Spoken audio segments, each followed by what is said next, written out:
Good morning student. आज हम पढ़ेंगे भारत की खोज, अध्याय 1, अहमदनगर का किला। बेटा, ये चैप्टर पढ़ाने से पहले मैं आपको एक बात बता दूं कि ये अपना एक ऑप्शनल है। इससे रिलेटेड क्वेश्चन आंसर मैं इसी वीडियो में बोलते बोलते आपको क्वेश्चन बताऊंगी, जिसके आंसर आपको खुद से लिखना है। इसका मैं कोई भी पीडीएफ बनाकर आपको सेंड नहीं करूँगी। मैं इससे रिलेटेड एक लेसन के पीछे मैं आपको 2 या 3 क्वेश्चन ही बताऊँगी, जिसे आपको अपनी कॉपी में नोट डाउन करना है। भारत की खोज लेसन 1 है अपना, अहमदनगर का किला। यह मेरी 9वीं जेल यात्रा थी। हमें यहाँ आए 20 महीने से भी अधिक समय हो चुका था। जब हम यहाँ पहुँचे तो अंधियारे प्रकाश में झिलमिलाते दूज के चांद ने हमारा स्वागत किया था। यहाँ पर बोल रहा है कि 9वीं जेल यात्रा थी, जो इसके लेखक हैं वो बता रहे हैं। और जब हम यहाँ पर पहुँचे तब बहुत रात हो चुकी थी और हमारा स्वागत किसने किया था? झिलमिलाते दूज के चांद ने। शुक्ल पक्ष शुरू हो चुका था। तब से हर बार जब नया चांद उगता तो जैसे मुझे याद दिलाता कि मेरे कारावास का 1 महीना और बीत गया है। हमारा जो चांद है ना, वो हर 1 महीने के बाद फिर से वापस गोल रहता है ना। तो वो 1 महीने का याद दिलाता कि मेरा 1 महीना यहाँ पर इस जेल में बीत चुका है। चांद मेरे बंदी जीवन का स्थायी सहचर रहा है। वही मुझे इस बात की याद दिलाता है कि अंधेरे के बाद उजाला होता है। मतलब अभी अंधियारा है हमारे जीवन में, लेकिन उजाला ज़रूर आएगा। जिस प्रकार सुख आता है उसके पीछे दुख भी आता है। तो हमें सुख को जिस तरह से हम इंजॉय करते हैं, उसे अपनी जीवन में खुशियाँ मनाते हैं, उसी तरह दुख आने पर भी हमें निराश नहीं होना चाहिए। दुख को भी खुशी खुशी अपने जीवन में उतारना चाहिए। तो इस पैराग्राफ का एक क्वेश्चन है आपका, शॉर्ट में ही है, कि लेखक किस बात रहने दीजिए, इसमें हम ये क्वेश्चन नहीं निकालते हैं, नेक्स्ट आगे चलते हैं, उसमें देखते हैं। ठीक है।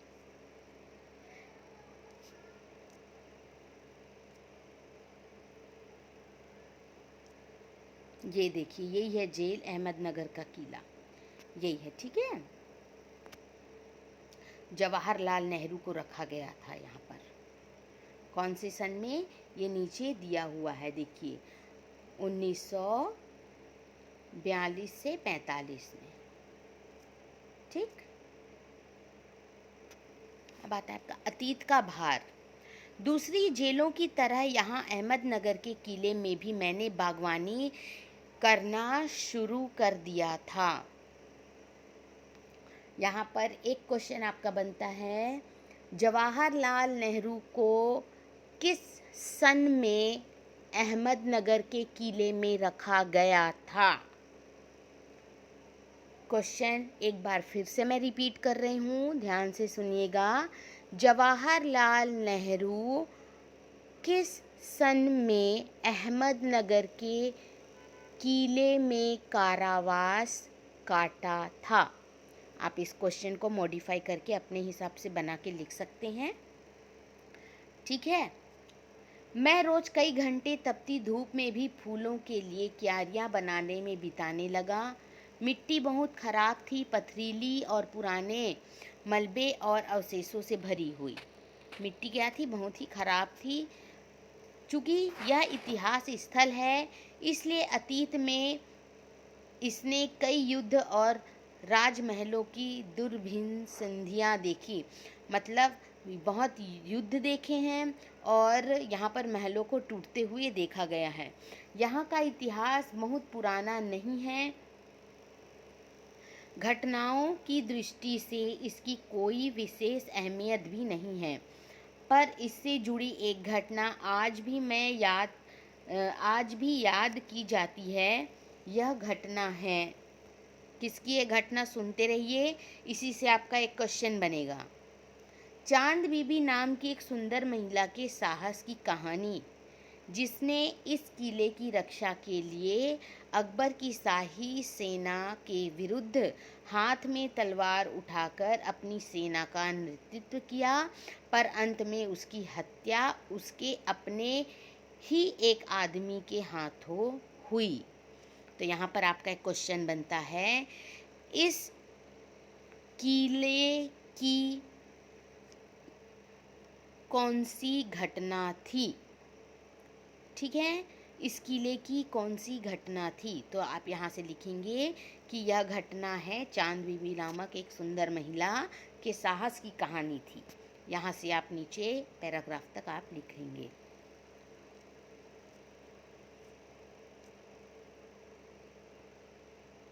खुदाई के दौरान हमें जमीन की सतह के बहुत नीचे दबे हुए प्राचीन दीवारों के हिस्से और कुछ गुंबदें और इमारत के ऊपरी हिस्से मिले।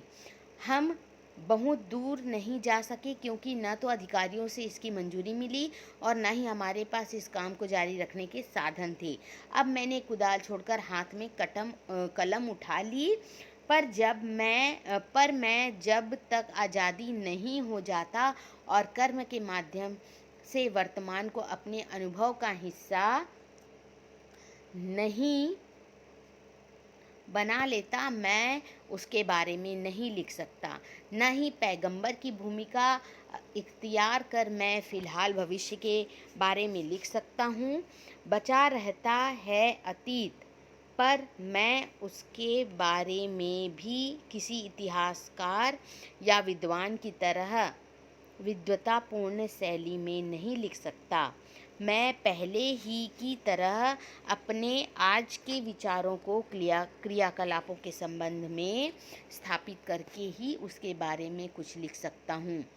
गेटे ने एक बार कहा था कि इस तरह का इतिहास लेखन अतीत के भारी बोझ से एक सीमा तक राहत दिलाता है। बेटा ये एक ऑप्शनल है, इसलिए बहुत ज़्यादा मैं इसे डिटेल में नहीं बता रही हूँ, क्योंकि इसके भी हमें 9 चैप्टर कंप्लीट करने हैं। ठीक है, तो बस एज अ कोर्स कंप्लीशन के इरादे से मैं इसे पढ़ा रही हूँ। ठीक है, तो ध्यान से सुनते जाइएगा और इसके क्वेश्चन को आप अपनी कॉपी में लिखते जाइएगा। अतीत का दबाव। दबाव भला हो या बुरा, दोनों तरह अभिभूत करता है। इसका मतलब है दबाव अच्छे के लिए हो या बुरे के लिए, दोनों तरह से हमें प्रभावित करता है।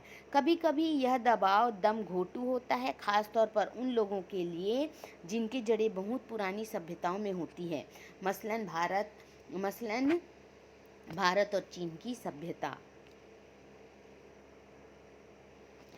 आखिर मेरी विरासत क्या है? मैं किन बातों का उत्तराधिकारी हूँ? क्या उन सबका जिसे मानवता ने दसियों हजारों साल के दौरान हासिल किया है, उसकी विजयों के उल्लास का, उसकी पराजयों की दुखद यंत्रणा का, मानव के उस हैरत अंगेज साहसिक कार्यों का जिनकी शुरुआत युगों पहले हुई और जो अब भी जारी है और हमें आकर्षित करती है। मैं इस सब का वारिस हूँ, साथ ही उस सबका भी जिसमें पूरी मानव जाति की साझेदारी है। हम भारतवासियों की विरासत में एक खास बात है जो अनोखी नहीं है, क्योंकि कोई व्यक्ति औरों से एकदम अलग नहीं होता है। अलबत्ता एक बात हम लोगों पर विशेष रूप से लागू होता है, जो हमारे रक्त मांसपेशी अस्थायी से समाई है। इसी विशेषता से हमारा वर्तमान रूप बना है और हमारा भावी रूप बनेगा। यहाँ पर बताया गया है कि जो मनुष्य है वह एक दूसरे से मिलता जुलता ही होता है ना, बस उसकी सोच अलग होती है और जो उसकी शरीर की बनावट है वह अलग होता है। बाकी हम मनुष्य सब एक समान ही हैं।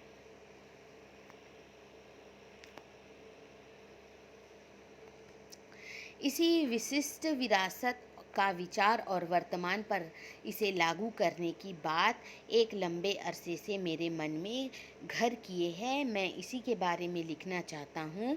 विषय की कठिनाई और जटिलता मुझे भयभीत करती हैं। मुझे लगता है कि मैं सतही तौर पर इसका स्पर्श ही कर सकता हूँ। धन्यवाद बेटा। आपका ये चैप्टर जो है वो कंप्लीट होता है। ठीक है, मैंने जो 2 क्वेश्चन बताया है उसे आप अपनी कॉपी में लिख लीजिएगा। ठीक है, थैंक यू।